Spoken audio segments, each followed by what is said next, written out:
sex is, you can't avoid it in our world. And I'm not talking like just pounding sex. I'm talking about like our sexual interests are like, it guides us so much.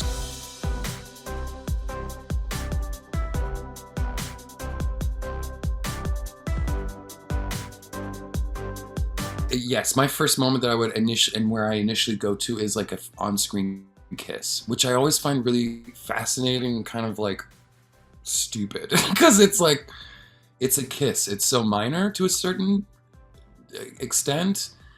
We all know as a queer identity, and specifically mine is like in Dawson's Creek, the moment when Jack kisses his boyfriend. It was seen on screen. It was like one of the first kisses, I think, on television too. It's fascinating to me for one thing because it's like, it was a big movement and it is progress and it is a big push. On the other hand, it's like, it's a kiss. It's not saying anything about our identity or about us as a humanity or our own personal, like, you know, involvement in life. It's just a kiss, but it's also just a kiss. And so why is that such an issue to a certain demographic of people? It all flips back around, of course. But it feels fickle nowadays to like look back on it. And that's what's so horrible about these moments, especially on television. And again, what I'm saying about a social mountain in 1999, you know what I mean, is like sometimes a pit in 2020. It's seen as a negative. And it's hard to kind of like step back and be, I don't know, proud for the movement, understand what it did, and also allow it to be done. Allow it to be, I don't know, less powerful than it was. At least utilize it for how do we move forward then? How do we push the boundaries of acceptance? Not just push the boundaries of, you know, visual like salatiety. That's not even a word. How much is this pushing us forward? How much is it actually helping?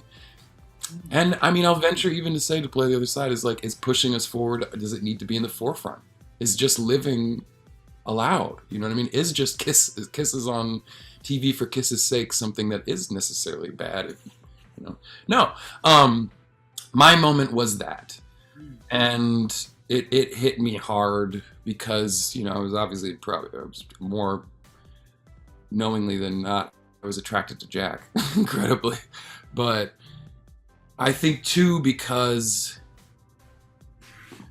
it felt like a stamp. It felt like a stamp of approval. It felt like a noticing. It felt like a, you know, an involvement. It felt like a, oh, there's people like me at that creek. I know as a young black man, you know, mixed race black man, I would not be living at that creek. So there's no chance that I would meet the Jack to have the kiss and have the thing. You know what I mean? It's those kind of things that also weirdly play into it for me. But it still was like it was an encouraging moment to see that I could be seen in other places than where I was. I could expand out, and being myself.